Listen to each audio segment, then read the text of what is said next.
Hello, and welcome back to The Director's Cut, brought to you by the Directors Guild of America, where each episode we bring you a brand new interview with one of the film industry's top directors, conducted by one of their peers.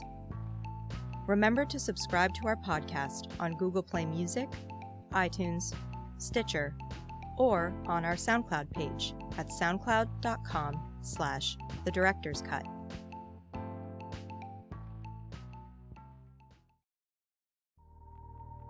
This episode features director Kenneth Lonergan's new film, Manchester by the Sea. The film tells the story of a Boston janitor who is shocked to learn that he has been made sole guardian of his 16-year-old nephew after the sudden death of his brother. He reluctantly returns to his hometown, a small Massachusetts fishing village, and attempts to deal with the life and family he had left behind. In addition to Manchester by the Sea, Mr. Lonergan's directorial credits include the feature films You Can Count on Me and Margaret. He received Academy Award nominations for his screenplays for You Can Count on Me and Gangs of New York, which was co-written by Jay Cox and Steven Zalian. Following a recent screening of the film at the DGA Theater in New York, Mr. Lonergan discussed the challenges of making Manchester by the Sea with director Bob Balaban. Known for his many deadpan performances as an actor, Mr. Balaban has directed episodes of many television series like Nurse Jackie and Alpha House, and the television films Georgia O'Keeffe and Bernard and Doris, both of which were nominated for the DGA Award for Outstanding Directorial Achievement in Movies for Television and Miniseries. Listen on for highlights from their conversation, including how Mr. Lonergan's rehearsal process has evolved from film to film, what he does to cultivate an atmosphere on set that allows his actors to lean into difficult emotions, and how he and his cinematographer work together to weave the environment of the set into the story of the film.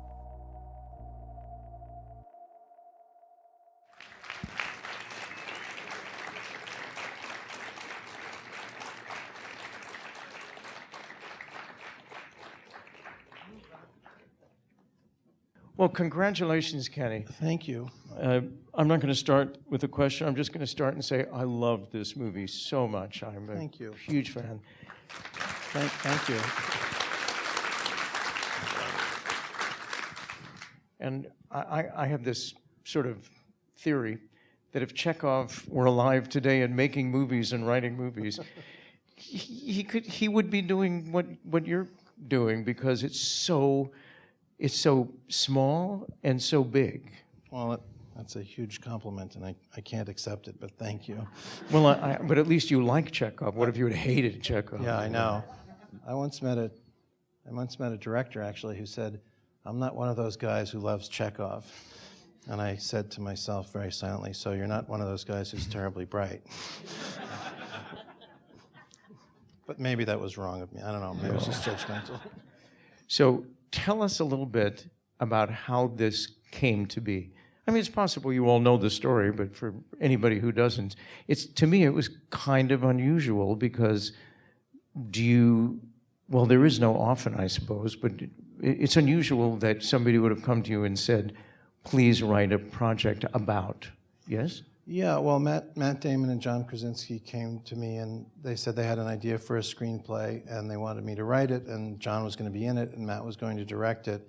And it was essentially this idea of a man who had lost his family. In their version, it was one child, and who had to leave his hometown, and whose brother died, and on his return, he found he was made the guardian of his nephew, who in their version was a little kid. Mm-hmm. And I just really liked this idea.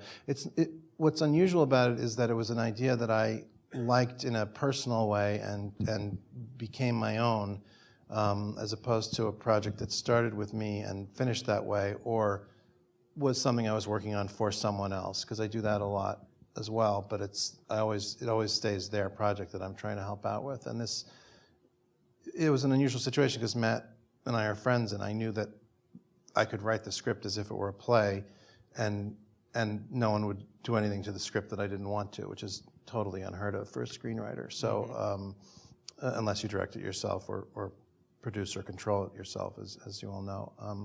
So that was unusual in that way. And I then I wrote the script, and everything changed, and Matt was going to be in it and direct it, and then Matt was going to be in it, and I was going to direct it, and then Matt was unavailable, and we decided to give the role to Casey.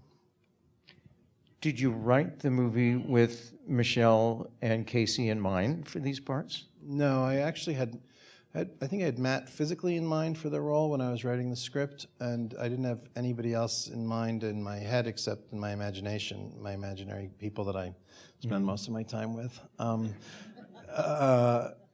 So, and then, but that's how it starts, and then the actors come aboard and they cathect to the material, and after that, the characters become inseparable from the people who end up portraying them.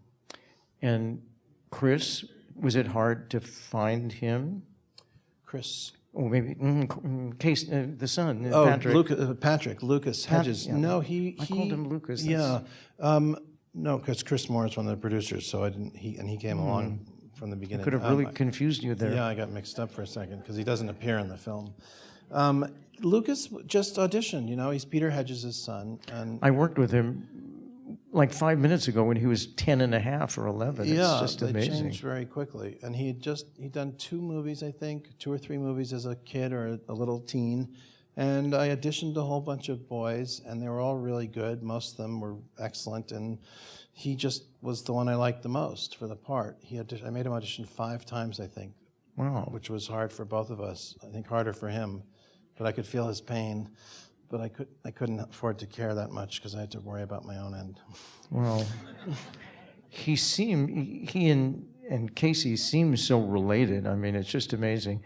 It makes me think when I watch the movie that how did you prepare them? Did they rehearse a lot together? What was that like? I actually rehearsed everybody, but not all at the same time because everyone's schedule was different. Casey was unavailable the 2 weeks before we started shooting, but he was available, and Lucas wasn't cast yet. Lucas was cast almost at the last minute because I had trouble making up my mind, and because it was such an important part.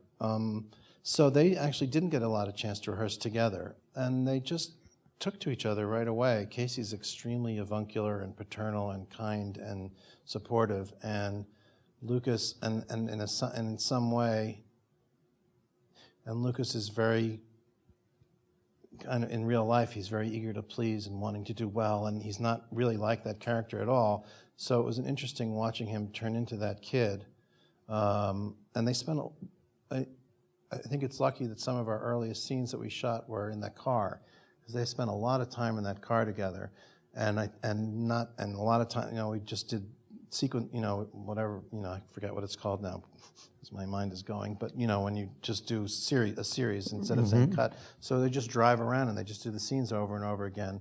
Good way to get to know each other. It really was, and I think Casey really helped him to relax and feel comfortable, and they developed this great dynamic, and I used to love listening to them in between takes on the microphone because I'd be in the other car. And they'd just be chattering away, and Lucas would be chattering and giggling, and then he'd turn into Patrick and be all sullen and obnoxious, and it was great. Was there any improvisation in the movie? It feels so natural all the time, but I guess it's precise, but it just seems very, very spontaneous. Well, I think that's a tribute to the actors. There's no improvisation at all in the script except for the scenes on the boat. Well, just the very beginning of the movie with Casey with the little boy, that's all stuff Casey made up. I was on the camera boat, and I occasionally shouted suggestions. Did you use the sound from those takes, or was that something you did in post-production? No, that was from those takes. Wow. We had this long ride. The harbor in Manchester it's a pretty long ride to get out to the open water, and so we were filming, and it looked great, and they were standing in the back of the boat, and Kyle Chandler was in the wheelhouse, and the real guy who was driving the boat was crouched underneath inside the wheelhouse. Rather, Kyle was on the outside. There's 2 steering wheels, one indoors and one outdoors, depending on the weather. And so I just told Casey to start talking to him, and Casey's a really good improviser, and he just made up a lot of the dialogue about the islands and this and that. I made the suggestion to say that he and Randy were married on Misery Island. And that's all Casey, and then everything else, I can't, occasional word here or there, or a phrase, maybe, but the rest of it's scripted. Well, I guess the power of the story is so great that somehow Michelle Williams is just She's a tremendous. genius.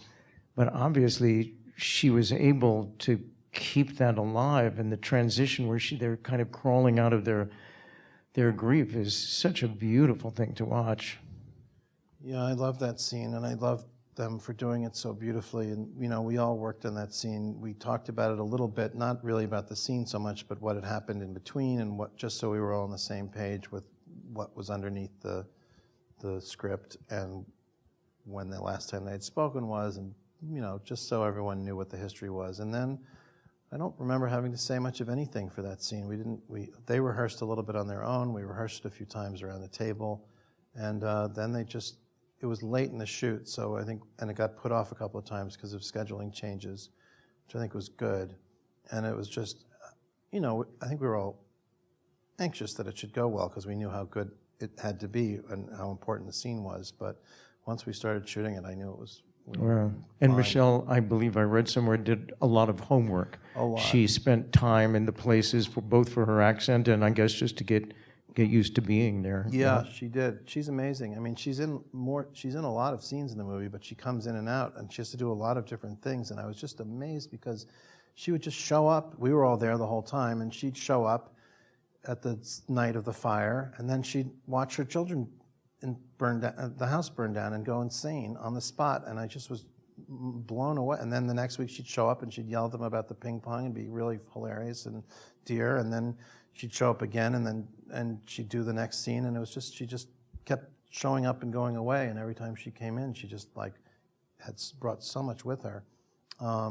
She worked really hard on the difference between the character and the present and the past, and I, with some consultation from me, but we discussed that a bit, and just how she's going out in the world and how different she is and how she would have to present herself differently. She's no longer as relaxed and just casual as she is in the first scene when she has this very busy, full life. And one of my favorite things in the whole movie is that in the funeral, in that slow motion sequence, when she just nervously pushes her hair aside when she sees him for the first time, it just kills me because she's just so loving, and she's so aware of what he's going through, and she's going through what she's going through, and I don't know, she's just such a wonderful actress. She was fantastic.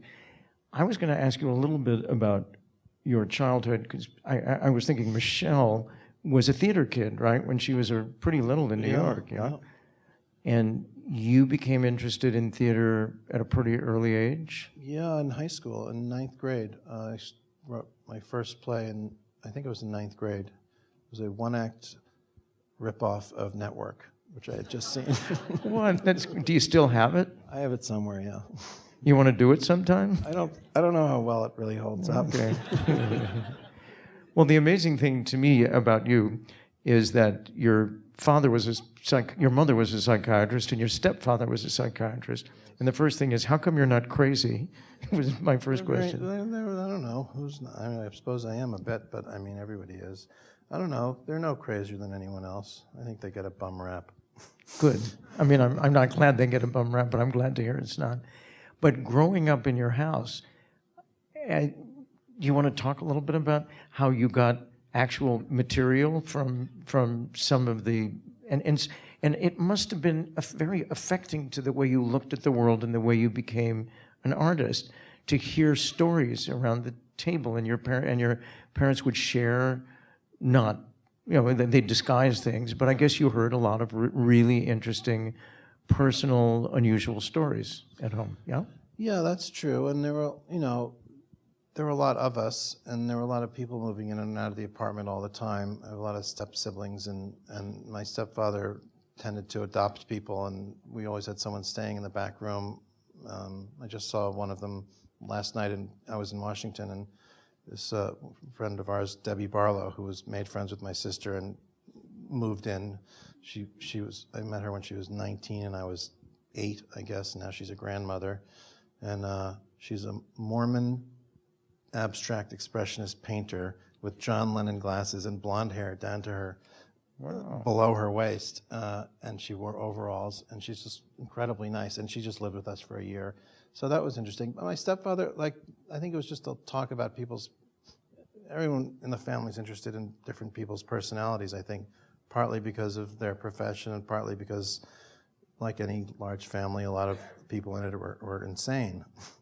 So it's just something that came up naturally. But I'm the only one who ended up going into the arts, so I don't know that that has anything to do with it.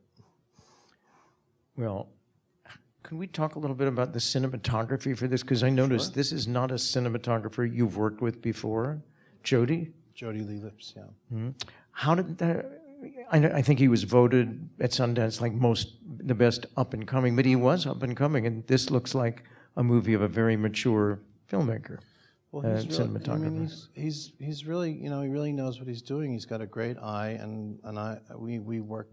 It wasn't. I have to honestly, it wasn't the smoothest working relationship I've ever had, but it was productive, and that's all that really counts. But he's a really scholar of films, like a lot of DPs are, and I really like older movies, and so we had a lot in common, and a lot of common references, and we both like a filmic look, and he was very good at trying. It's shot on a digital, and he was very good at getting it to look like it was shot on film. And we both really loved the area, and we really took advantage of the surroundings, the town and the scenery and the boats and the water and all that. And he was really good at figuring out how to light and shoot these really difficult dark interiors with just two people in the room. I thought it was really well done and very unself-conscious. You can almost forget from time to time that there's a movie going on. You get so involved with what the people are doing. Well, that's what I hope. I mean, they used to, in the olden days, the cinematographer would feel he hadn't done his job well if you noticed the cinematography. And the same thing with the sound design. That was a point of pride, up until the 60s or 70s, I guess. And even through then, if you read these DPs interviews, the camera's supposed to support the story and be unobtrusive. And then, of course, all these razzle-dazzle camera, DPs came along and they were wonderful. So there's many, many ways to do things. But I think with a story like this, it lives or dies on its verisimilitude, I think. So, and also, I'm just not like master of a lot of fancy camera moves, and it would just be silly for me to try. But you do try to put the camera somewhere that expresses the situation as best you can.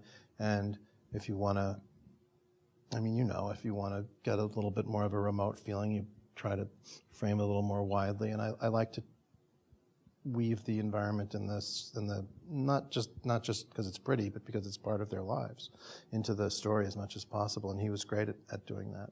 How do you work on the set? Do you come in the morning and rehearse first and then plan shots after that? How much planning do you do in terms of either boarding or shot lists? Well, I've only done 3 movies, so it's different. It's been different each time. The first film I did, we shot listed the whole movie over 3 days. We just sat in a house in one of the set. The main set was, we had rented it, and we just sat in the empty rooms and went through the whole script and shot listed everything, knowing that we could change it when we got on the set, but just so we would have a plan. And we basically, I would try to describe what was happening in the scene and what the feeling was of the scene, and from there we would make some kind of determination about how to shoot it. And I followed that through. My second movie, Margaret, was shot in the city, and I had many more specific ideas about how to shoot that than I had the first time, partly because I'd never made a movie the first time before. And I also grew up here, and I had ways I wanted to show the city that I hadn't seen before that mattered to me, and ways to show the characters in the city. And this movie, I think it was a little bit more improvised than either of those situations. I'm not from that area. I'd spent time there. I'd researched it. We'd prepped there. I wanted it to look like real life. I don't like to use the environment as a background because, to me, the environment really has an impact on how everyone acts and behaves and talks and what they do and how they do it. And it's really a story about the relationship the characters have to the town. And so I think we basically get to the set and discuss what we're going to do that day, pretty much. And if we scattered and prepped it a little bit, we had a better idea. For the big scenes, of course, we had more of the fire scene was completely prepared and planned, and that long pullback shot, which lands on KCM. It's an amazingly complicated shot. It was really complicated, and I did not execute it, but I'm proud to say that the idea for the shot was mine. But they really did a good job. The fire guys up there are great, and we got about 7 or 8 burns on the house, and it was really difficult to watch, especially when it goes past Michelle. And it was hard to do, but I mean, it was hard to do emotionally, but it was actually a very easy day shoot in terms of getting the day done, because it was so well prepared by all the technical people. I think we would kind of just get there with some idea and then fish around and find, like that nice shot of Lucas and Casey walking up the gangplank. I had in my mind the whole time I was writing the script, I knew that was going to be, we were going to be across a harbor from them, and we were going to watch them walk along a gangplank and then take a turn and then go up a fence and away from us. And I was sure that that's what it was going to be. And when we got there was just no such configuration. So we figured out something else, and then either Jody said, look down this gangplank, we can put them at the end of that and shoot up and then move, or I said it, I don't really remember. And we had them walk backwards doing the whole dialogue, so we knew where to start. Right. And I really like doing that kind of thing. It's really fun. It was not fun, and it was difficult to figure out how to shoot inside the house, because there's like little room, 4 walls, 1 door. No breakaway, anything, right? No, so it's like, Jesus Christ, we cannot get the camera in this corner, so I guess we have to It works really well. That's Jody's credit, because I wouldn't have, I was just ready. Well, but how many movies do you see that are supposed to take place in cramped New York apartments, and they do them in California, and the living room is like 90 feet by 100 feet? No, I know. I don't like that. So it was nice to be, I mean, it paid off, but it was difficult to figure out how to shoot some of those scenes, because there's nowhere to go. But he's, he lights them beautifully and easily, and I don't know. You probably do this effortlessly, so you may not think about it that much, but there's so much great behavior I think in your 3 movies, but in this especially. Do you write a lot of it into the script? Like, he's going to be carrying a paper bag and he's going to hold on to it. I remember there was a story that Casey told about. He didn't understand why his character would be having that bag, and then in the end it made the scene, yeah? Well, that particular bit of action was in the script originally, and he said it was so charming. He said to me pretty shortly after we gave him the part, or he accepted the part. He said, I'm worried about this fire scene, and I said, well, don't worry, we'll figure it out. And he said, I know it's really emotional. He said, no, I know how to cry, I don't know how to hold a paper bag. And I said, I didn't know what he meant. And what he meant was he didn't know how to react. He didn't know what the big deal about the bag was. And then he said very kindly afterwards that he realized that the guy is grabbing onto whatever he's got when he's watching this impossible thing. And I don't write a lot of stage directions about, like, smiling, or if it's really, I will write like a joke if someone's joking, so there's no misunderstanding. Like if someone's being sarcastic, I'll write a joke in the parentheses. But I think that I'm aware of the behavior very keenly when I'm writing, and I mostly act it out for myself in my little room when I'm working. So I have at least one version that's been acted by somebody that I can recommend to the actors as a starting point. And you were an actor yourself? Not really. A little bit? No, I was in Oklahoma in 11th grade. Were you Judd? I was Will Parker. Oh, everything's up to date in Kansas Everything's City. up to date in Kansas City. That's right. Oh. Little aviator glasses and an afro. How's your singing? It's not bad. I have no sense of time, so I could just sit here and not. They wouldn't have anything to ask you. But is it? No, we're fine. I'm fine. Well, I mean, if you guys are, I don't know.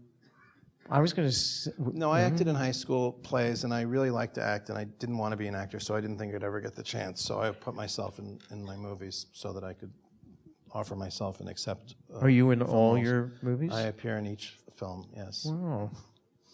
This is my smallest part, actually. It's a good part. Thanks. I would have written a bigger part for myself if I'd known I was going to direct the film when I was writing it. Well, it's not fair to the other actors, Yeah. I guess. There's something about the way you work with actors, how you write the script, how you shoot it, that has a wonderful in-the-moment feeling. And I think it's one of the reasons that every frame in this movie is so compelling. Everybody's always doing something without being busy. And the subtext is always, I mean, I'm so amazed. The way that grief is treated in the movie is so real because it can be funny. The way you don't in this movie tell us how to feel, One of my favorite parts actually is the first 8 minutes of the movie, when you think it's just an outrageous comedy of some kind, which, what a great way to end up doing a movie that's so moving is you don't have to lead everybody there. The moving parts will be moving, and real life people laugh at funerals even. They do. Well, thank you. Thank you. I'll take. Well, I don't want to compliment you that much, but No, I thank you. I'm thrilled to hear all that. I like it. I think that I don't know. I'm very focused on the behavior when I'm writing and when I'm trying to direct and trying to stay out of the actor's way. I'm very aware of. I was trained by Matthew Broderick's mother. Patricia Broderick was my teacher, was my friend. So I don't even like to call her my teacher, but she helped me with everything I ever wrote from the time I was in 10th grade till 6 months before she died. And she was she was trained at the neighborhood playhouse, and she coached her husband, Jimmy Broderick, and she coached Matthew for most of his life. And she was a director and a writer and a painter and very brilliant. And she, from a very young age, from me being a very young age, very much focused me on the behavior and said this has to be acted. It's not just writing. It's not just it's not just nice words. Like someone has to say this, and they have to know what they're doing, and you should know what they're doing too. So I tried. That was always my orientation, and it's been helpful. And my favorite part of working is talking to the actors and trying to get inside the scene with them if they need it. If they don't, stay out of the way as much as you can. But if they want help or ask for help, or if I feel there's some piece of the scene they're not seeing or they're skipping over, I'll say, well, I think this thought is separate. I think this is 3 sentences and it's not one thought, it's 3 separate thoughts, if that's helpful. And if it's helpful, that's great. And if it's not helpful, I'll try something else or I just shut up. Well, whatever you're doing, actors seem to really feel very comfortable in your world and in the words that you create. I keep hearing that echoed by people who've been in your movies. Well, I think they do, because I really respect what they have to do, and I understand. I can't do it really. I can do I have a very narrow range, and within that, when I'm acting, which is rarely, within that range, I'm fine. But if I have to go outside of it, I don't know how. So I understand that actors have to literally believe what's happening the whole time they're doing it, or they're very unhappy and feel very exposed and terrible. And so all I ever try to do is get them to that point where they feel like they have a foundation and they can really, and I occasionally will say, Lucas who's very green, he's wonderfully talented and he's incredibly accomplished, I think, but he's also very, he's very self-castigating, and he'd be like, he'd say a line and he'd be like, oh, that sucked. And I'd be like, Lucas, listen, if you feel that it sucked, don't stop talking and say it sucked, because I can't really do anything with that. And he said, well, dude, what do I do? Like, I don't know. I just feel like I'm totally phony. And I'm like, if you don't know what you're doing, just look at Casey and do whatever you see in his face, just react to that. If you're lost, count on your scene partner and not on your own tortured hatred of yourself, because that's not really going to help you. It's like, oh, thanks. So. Well, he's very lucky he got to work with you and do a part of such tremendous depth, actually, I think. Well, thank you. But again, all you can do is nudge and help a little bit. They really have, mostly it's casting, as I'm sure everyone here knows. Can you tell the story about Mark Ruffalo and the moth? Do you feel like telling that story? Have you told it too much? I've never told that story. Okay. I don't have a story about that. He just was doing this scene on a porch, and this moth flew into the frame. And if you've seen the movie, it's a really beautiful moment, because he's so in the situation. He's talking to Laurie Linney on the porch, and they're having a non-contentious conversation, and they're smoking a joint together outside. And there's this moth lands on his hand, because we were on a real porch in the real country, and he just sort of I read about it recently. Someone described it really beautifully. He just kind of took the moth onto his hand and just kind of looked at it for a while, and then it flew off, and they kept doing the scene, and it was great, and it was clearly great. And so apparently, I don't remember this, but he says that I then rushed over and said, my God, the moth. It must have been hard to get a second take out of the moth. It was very difficult. We were there all night. We were waiting for that moth to come back. No, but it's weird, because I try to prepare really well in the script anyway, and I don't tend to deviate from the script very much, if at all. I might think of some new lines on the set and give them to the actors. But I don't think of myself as a controlling person, and I do think the most interesting thing is whatever's happening between the actors. You know, that's all there really is to watch. And when you're doing a play, they know what they're going to say. They've done the play before. They'll be doing it again. The only new thing is they know what the lines are. The only new thing is the behavior that night between each other and with the audience in a play. So that's really what I'm most interested in. But I also really do like them to say the lines as written, you know, as best they can. But all these accidents that happen on the set are just great. And you know, the gurney that wouldn't go fold that up was an accident? completely. Oh my God! You mean that whole struggle where they were really struggling? Yeah, they couldn't close the gurney. And then it falls down. It was and it falls down, and they struggled, and it went on and on and on. And she's almost dying of smoke. It's horrible, and everyone's just suffering, and I'm like back behind the camera, like, this is great. And then, but it took a really long time, and then I had that, and I went up to those guys, and they're the real Manchester EMS guys, and I said, do you guys want to practice with the gurney? We can take a break. We're on schedule. We can just take 15 minutes, 10 minutes. You guys just want to practice a little bit. And they're like, no, we got it. It's okay. We got it now. And then they took twice as long the next take. So I was thrilled again, and I knew it was something to use. But all the time, these accidents happen, and I always end up using all of them. There's a scene in You Can Count on Me, my first movie, where Matthew Broderick and Laura Linney are making out in a car, and he cracked his head on the ceiling, and they both cracked up. And I immediately put it in the movie because it was such a nice moment for, you know, instead of like all steamy in the car, like they actually were just laughing like real people. And so I don't ever like make those happen manipulatively on purpose, but I think it would be good to learn to create an environment where more of that can happen. But I think you do create that environment, and I think it happens a lot in your movies. And as you know, but I'm sure we all realize the same thing, so much of directing is literally the atmosphere that you create in which people can feel comfortable to do what they actually feel like doing. No, that's true. Okay, well, I'll try to do it some more. Okay, yes, keep doing it. What are you doing next? I don't know. I have ideas for things, but I don't know which one's going to take. I really don't know. I've had a lot of assignments that I've been, you know, writing assignments and this or that over the last few years. So I've finally cleared the last one off my schedule, and I'm hoping that some incredible wave of creative spontaneity will sweep over me, like in half an hour, and or later tomorrow, and I'll embark on some great new project, but I'm not sure what it'll be. Well, I'm sure it will be great. Thank you so much. And thank you all for coming.